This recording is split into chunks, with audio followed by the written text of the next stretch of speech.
The chamber was filled with the self-assured murmurs of the Galactic Council.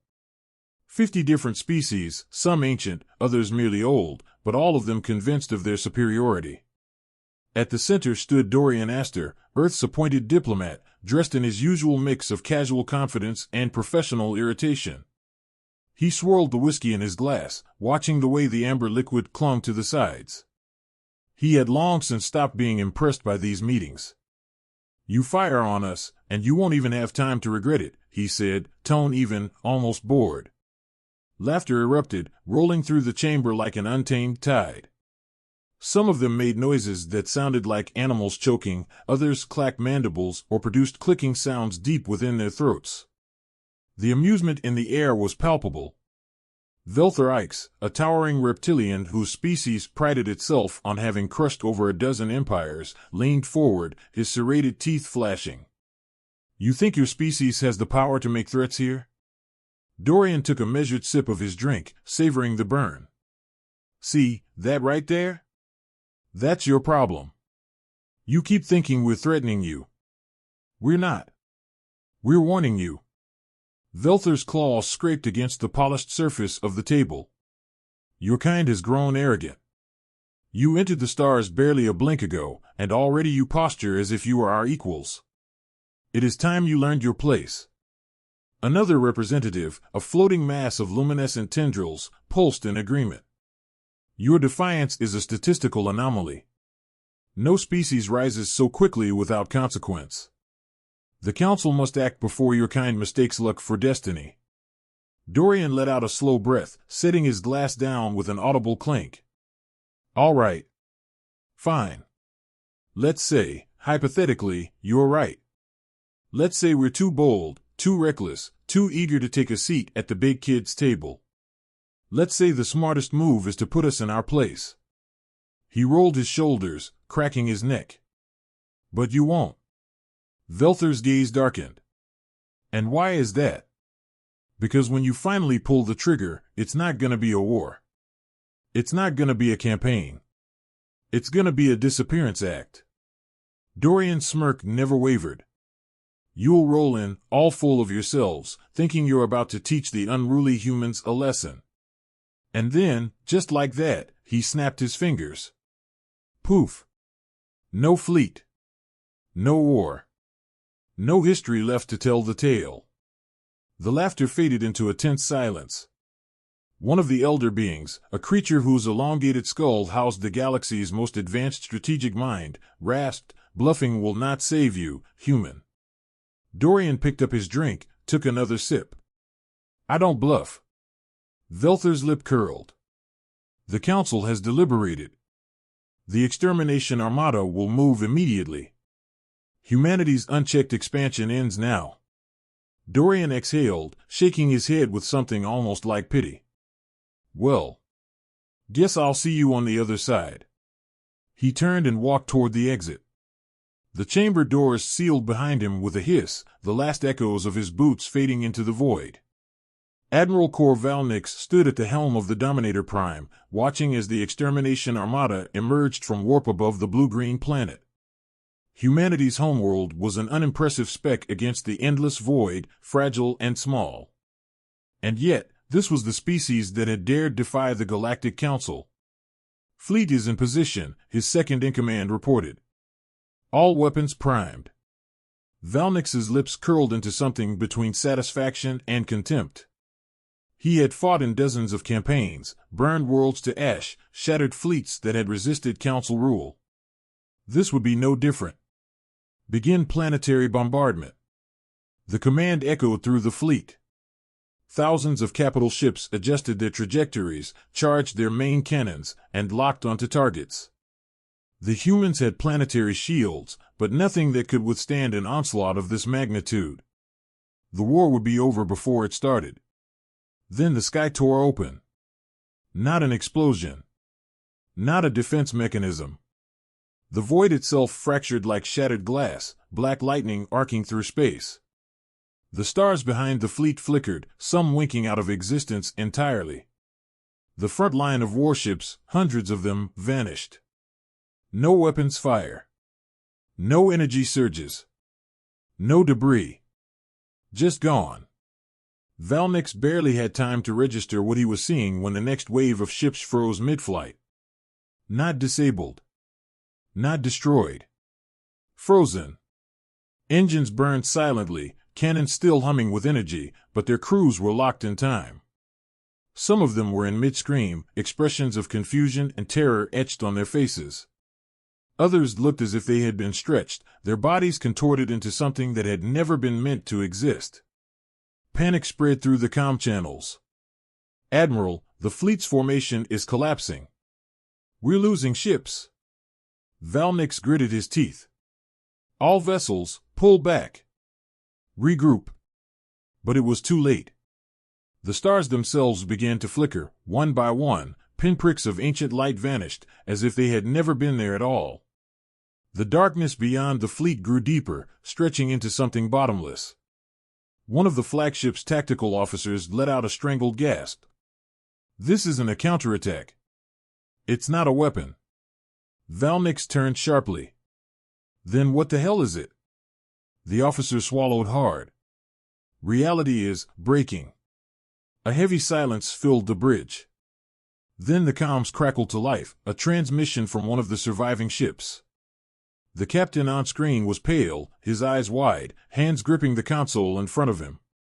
They're not fighting us, he whispered, barely audible. This isn't war. This is. The transmission cut out, the ship disappeared. No explosion. No wreckage. Just erased. Valnix's mind screamed for logic, but there was none. He had witnessed destruction, annihilation, but this was something else. Something worse. Then the Dominator Prime began to shake. The Admiral turned to his crew, his voice firm despite the dread creeping into his chest. Emergency warp. Now. The ship didn't move. Time itself bent around them. The walls of the bridge rippled, as if reality itself was rejecting their presence. Some of the officers began aging backward, uniforms becoming too large, bodies shrinking into adolescence, childhood. Then nothing. The ship's hull groaned, metal twisting into unnatural shapes. Screens flickered, displaying nonsense data, unreadable symbols that should not exist. From the planet's surface, Dorian Astor watched the event unfold, sitting comfortably on a rooftop. He exhaled, took a sip of whiskey, and let out a low whistle. Damn. That's some real war crimes plus level shit right there.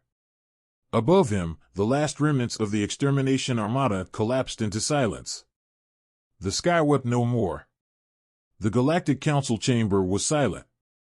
Not the silence of contemplation, nor the silence of strategy. It was the silence of horror. Of minds failing to grasp what they had just witnessed. The largest armada in history, thousands of warships, billions of lives, all of it gone. Not defeated. Not destroyed. Erased. Chancellor Velther Ike sat rigid in his seat, his scaled fingers twitching against the polished table. His mouth opened, but no words came. He had led wars. He had conquered species that thought themselves untouchable. And yet, for the first time in his long life, he had no response.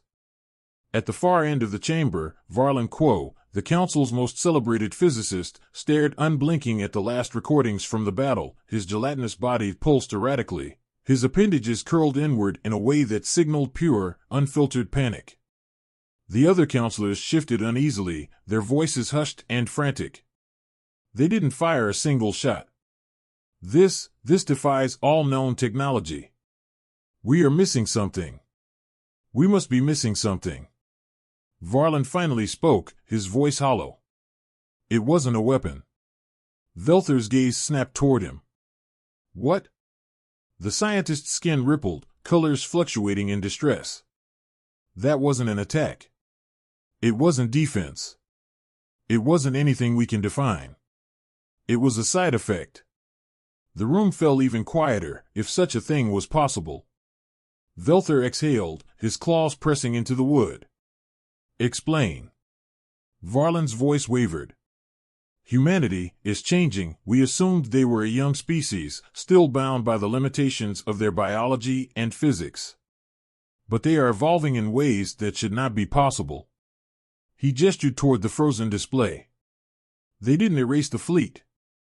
The fleet ceased to be because it came into contact with something it was never meant to touch. One of the elder counselors, her body composed of liquid metal, whispered, "What are they becoming?" Varlin hesitated. "I don't know." The holographic display at the center of the chamber flickered to life. Dorian Astor appeared on the screen, looking infuriatingly relaxed, swirling a fresh glass of whiskey. "Well, that was a lot of unnecessary drama. How's everyone holding up?" Velther's fists clenched. "What have you done?" Dorian took a slow sip, sighing contentedly. "You guys just don't listen. I told you. I warned you. And now you're all acting like we just pulled some magic trick." He shrugged. "You did this to yourselves." Velther's voice rose, the barely contained fear morphing into anger. "You mock us? We sent the greatest fleet the galaxy has ever seen. And now it's gone." Dorian cut in smoothly. "Yeah. I noticed." He leaned forward, resting his elbow on the table. "And here's the fun part. We didn't do anything." The weight of his words settled over the chamber like a suffocating fog. Varlin's tendrils curled tighter. That cannot be true." Dorian smirked. "Oh, but it is. You guys assumed we'd developed some fancy new superweapon. Some incredible defensive system to wipe out fleets in an instant. But here's the kicker." He took another sip. Asterisk, we didn't build anything. Asterisk, we're just different now." Velther's breath came faster. "Lies." Dorian tilted his head. "You sure about that?"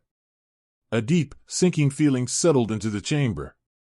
Varlin's body twitched violently, his form shrank, shifted, he let out a strangled sound as his appendages began reverting, aging backward.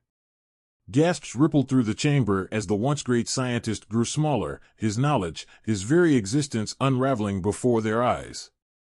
Dorian watched the scene with mild curiosity. "Huh.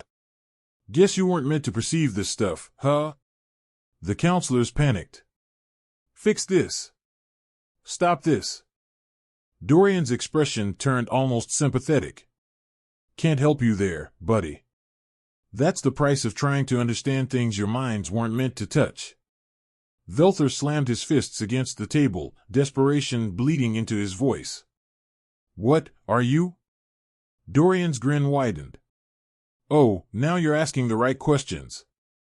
The council chamber was in chaos. Voices overlapped, some pleading, some shouting, others too horrified to speak. The most powerful beings in the galaxy, rulers of entire star systems, architects of empires, were afraid. Varlin Quo was gone. What remained of him was a writhing mass of unrecognizable biology, his form folding inward, caught in a process that had no end, no beginning. He had seen too much. Understood too much. Velther Ikes had stopped shouting. His fingers trembled as he tried to suppress it, to cling to the last threads of his authority. The remaining council members whispered among themselves, none willing to meet the gaze of the human on their screens.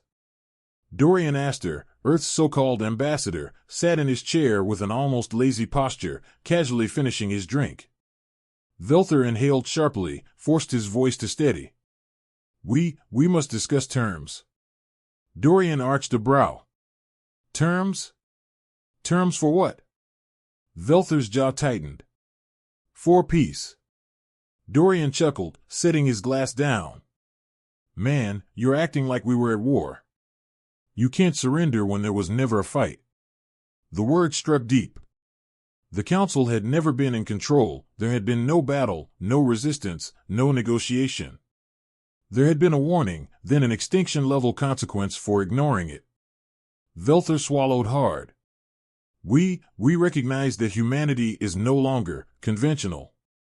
Dorian's smirk never faded. "You're saying you realize you picked a fight with something you don't understand?" The council members nodded hastily. Velther's voice was barely above a whisper. What do you want from us? Dorian exhaled, rolling his shoulders. Honestly? Nothing. We were never planning on galactic conquest, never interested in ruling over anyone. We just wanted to exist in peace. You were the ones who couldn't handle that. The words burned. Every species in the room had spent millennia believing that power only existed to dominate, that survival required superiority. But humanity had evolved beyond that. Velther hesitated. And if another species makes the same mistake? If they challenge you in the future? Dorian leaned forward, resting his elbows on the table. Then the sky will weep again. The chamber stilled. The council understood. There was no war to be fought. No battle to win. There was only compliance or disappearance. Velther's breath was unsteady. Then, we agree to your conditions. Dorian tilted his head. Conditions? I didn't give any. The statement confused them. Velther struggled. Then what do you want from us? Dorian gave him a slow, knowing grin. To leave us the hell alone. It was not a demand, it was not a request. It was a fact. The treaty was signed, not out of diplomacy, but out of pure survival. The Galactic Council, the rulers of the known universe, had been reduced to nothing more than bystanders in an existence that no longer belonged to them. Dorian stood up, stretched, and cracked his neck. Well, this has been fun. He turned to leave, then paused. Oh, and for the record? He looked back, smirk widening. That wasn't even our strongest defense. Velther paled. The council members exchanged horrified glances. Dorian left the chamber whistling. He had ruled the galaxy without firing a single shot. And somewhere, on a quiet rooftop back on Earth, he poured himself another drink. Because, for him, it had never even been a challenge.